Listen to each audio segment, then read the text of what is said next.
तो दोस्तों कहानी शुरू होती है और हम एक चर्च को देखते हैं जहाँ पर एक पेंटर पेंटिंग बनाने का काम किया करता है। इस पेंटर के फादर चोरी किया करते थे, इसीलिए यह भी एक चोर बनने का ख्वाब देखता है। लेकिन इसके समय में चोरी करना काफी ज्यादा कठिन हो चुका था, क्योंकि जो भी इंसान यहाँ पर चोरी किया करता है उसके हाथ काट दिए जाते हैं। इसीलिए उसने चोरी करना छोड़कर पेंटिंग करना शुरू कर देता है। वह चर्च के फादर से अपने काम के पैसे लेने जाता है तो वह देखता है कि फादर की डेथ हो चुकी है, इसीलिए वह अच्छी लाइफ जीने के लिए खुद ही चर्च का फादर बन जाता है। वहीं दूसरी तरफ हम लोरेंजो नाम के एक मेन कैरेक्टर को देखते हैं जो कि कुछ लोगों से बचकर भाग रहा होता है। दरअसल लोरेंजो ने जुए में सरदार जबरन को चकमा दिया था और वह उन्हीं को चूना लगाकर भाग रहा होता है। इसीलिए जबरन और उसके सिपाही लोरेंजो को पकड़ने के लिए उसका पीछा करते हैं, लेकिन लोरेंजो किसी तरह उनसे बचता हुआ अपने गाँव पहुँच जाता है। लेकिन यहाँ लोरेंजो के दोस्त इस गांव को भी छोड़कर जाने के लिए कहते हैं, क्योंकि उन्हें भी जबरन से खतरा था। लोरेंजो भी घोड़े पर सवार होकर वहां से निकल जाता है, लेकिन किसी तरह जर्मन के सिपाहियों ने लोरेंजो के बारे में पता चलता है। फिर वे उसका वापस पीछा करना शुरू कर देते हैं। भागते भागते लोरेंजो दूसरे गांव में पहुंच जाता है, जहां रास्ते में उसे एक शख्स डेड बॉडी को लेकर जाता हुआ दिखाई देता है। लोरेंजो के पूछने पर वह बताता है कि यह पास ही के चर्च में गार्डनर का काम किया करता था, जहां पर बहुत सारी नन्स रहा करती हैं। यह सुनकर लोरेंजो दिमाग लगाता है कि अब उन्हें नए गार्डनर की जरूरत होगी, तो मैं वहां पर काम करने के लिए तैयार हूँ। लेकिन वह शख्स उसे बताता है कि उन नन्स को गूंगा और बहरे गार्डनर की जरूरत है। जैसे ही यह बात सुनता है लोरेंजो को कुछ भी समझ नहीं आता, लेकिन तभी वे सिपाही उसका पीछा करते हुए पहुंचने लगते हैं। इसीलिए लोरेंजो गूंगा बहरा बनकर चर्च की तरफ निकल जाता है।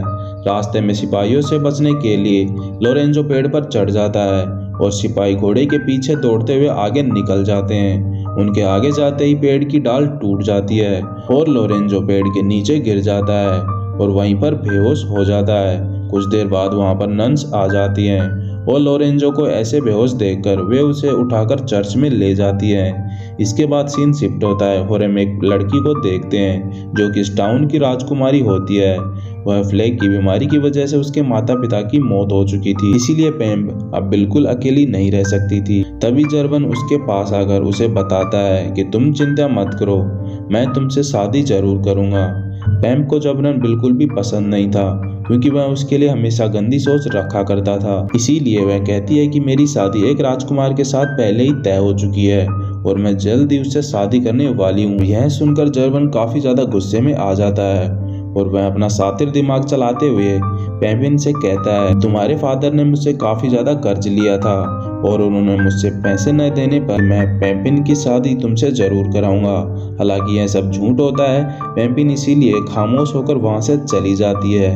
इसके बाद हम लोरेंजो को देखते हैं जो कि चर्च में होता है, जहां दो नन्स उसके पास आती हैं और वे उसे जगह जगह टच करना शुरू कर देती है। साथ ही हवस भरी निगाहों से उसे देख रही थी। वे उसे किस करने लगती है। लोरेंजो भी काफी ज्यादा एंजॉय करने लगता है और जब नन्स उससे मस्ती कर ही रही थी, इतने में वहां पर मदर आ जाती है, जिसे देखकर वे दो नन्स शांति से खड़ी हो जाती हैं। मदर इन नन्स के लोरेंज के बारे में पूछती है, जिस पर नन कहती हैं कि शायद यह लड़का गूंगा और बहरा है। दरअसल वे दोनों लोरेंजो को इसी चर्च में रखना चाहती हैं ताकि उसके साथ वे इंटीमेट हो सकें। इसलिए वे मदर को झूठ बोलती हैं कि यह लड़का गूंगा और बहरा है। इसलिए मदर को काफी ज्यादा खुशी होती है और जब वह इशारे कर लोरेंजो से पूछती है तो वह भी उन्हें हाँ भर देता है। इसके बाद मदर लोरेंजो से चर्च में रहने को कह देती है ताकि सभी नन्स उस गार्डनर के साथ लोरेंजो से अपनी फिजिकल नीड्स कंप्लीट कर पाएं, किसी को भी कुछ पता ना चल पाए। इसीलिए उन्हें गूंगे बहरे शख्स की तलाश होती है।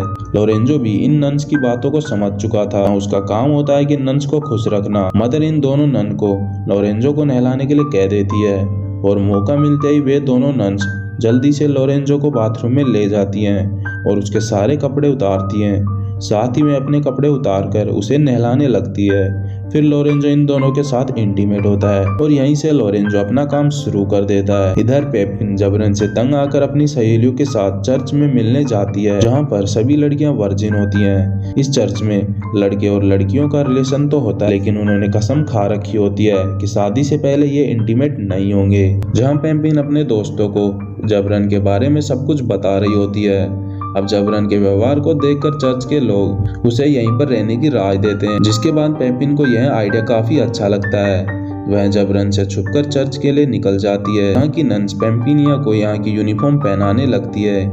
इसी बीच पेम्पिनिया गार्डनर को देख लेती है।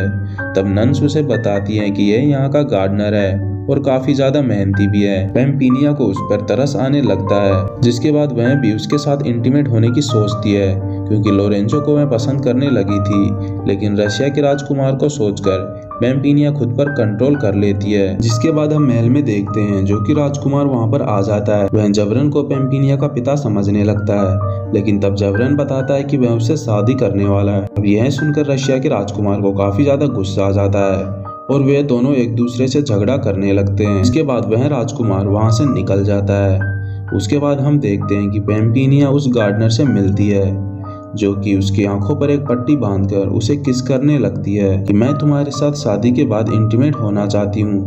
अब यह कहकर वहां से चली जाती है।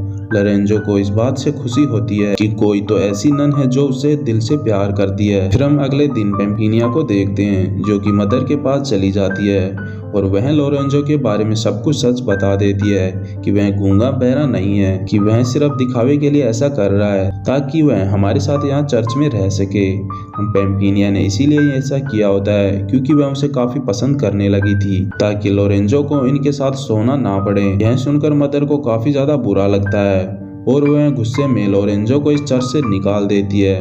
इसके बाद पेम्पिनिया भी चर्च से जाने का फैसला करती है और उसके लिए एक बग्गी भेज दी जाती है जो कि रशिया के राजकुमार ने भेजी थी। इसके बाद उसे बाहर लोरेंजो मिलता है, जहां लोरेंजो उसकी बग्गी को देखकर उसे कहता है कि वह भी उसके साथ जाना चाहता है। यह बात सुनकर पेम्पिनिया उसे मना नहीं कर पाती क्योंकि वह खुद भी ऐसा ही चाहती थी। जिसके बाद वह उसके साथ जाने लगता है। दूसरी तरफ हम रशिया के राजकुमार को देखते हैं जो कि पेम्पिनिया की तलाश में निकल चुका था, जहां एक नदी के पास रुककर वह पानी पीने लगता है। तभी तालाब में उसे एक लड़की दिखाई देती है जो कि राजकुमार को अपनी बातों में फंसाकर उसके करीब आने की कोशिश करती है। लेकिन राजकुमार कहता है कि मैं पेम्पिनिया यानी राजकुमारी से शादी करूंगा। अब लड़की को पता चलता है कि राजकुमार ने पेम्पिनिया को नहीं देखा है, तो वह उसे कहती है कि मैं ही पेम्पिनिया हूँ और वह एक दूसरे के करीब आते हैं। जिसके बाद वे वहीं पर इंटीमेट हो जाते हैं। दूसरी तरफ पेम्पिनिया लोरेंजो को महल के अंदर ले आती है और वह उससे शादी के बारे में पूछती है। तब लोरेंजो बताता है कि मैं उससे प्यार नहीं करता। वह कहता है कि मैं किसी दूसरी लड़की से प्यार करता हूँ, लेकिन मैंने उसका चेहरा नहीं देखा है। यह सुनकर पेम्पिनिया उसके पास आकर उसे किस करने लगती है, लेकिन तभी वहाँ पर जबरन आ जाता है जो कि लोरेंजो के साथ फाइट करने लगता है और वह उसे मारने की धमकी देता है। लेकिन पेम्पिनिया उसे शादी के लिए मान जाती है, लेकिन वह कहती है कि वह उससे शादी जब भी करेगी जब वह लोरेंजो को छोड़ देगा। जिसके बाद वह उसे छोड़ देता है। लेकिन लोरेंजो ने सोचा कि पेम्पिनिया ने उसकी जान बचाई है, इसीलिए वह उन सैनिकों को मारकर वापस महल के अंदर चला जाता है, जहां पर वह उसके आदमियों के साथ लड़ने लगता है। तभी वहां पर रशिया का राजकुमार भी पहुंच जाता है और वे दोनों मिलकर सभी सैनिकों के साथ लड़ाई करने लगते हैं और उन्हें आखिर में हरा देते हैं। उसके बाद राजकुमार पेम्पिनिया को ढूंढने लगता है और जब उसके वह सामने आती है तो वह उसे कहता है कि मैं तुमसे नहीं पेम्पिनिया से शादी करना चाहता हूँ। और तभी वही लड़की वहां पर आ जाती है और वे दोनों एक दूसरे को किस करने लगते हैं। जिसके बाद पेम्पिनिया बाहर जाकर लोरेंजो से शादी के लिए पूछती है। तब वह उसे वही चीज बताता है, मैं उसी लड़की से शादी करूंगा, लेकिन मैंने उसका चेहरा नहीं देखा है। अभी पेम्पिनिया उसके करीब चली जाती है, वह उसे किस करती है। जिसके बाद लोरेंजो भी समझ जाता है कि वह लड़की यही है और वे दोनों एक दूसरे से शादी कर लेते हैं। इसी के साथ यह कहानी यहीं पर खत्म हो जाती है।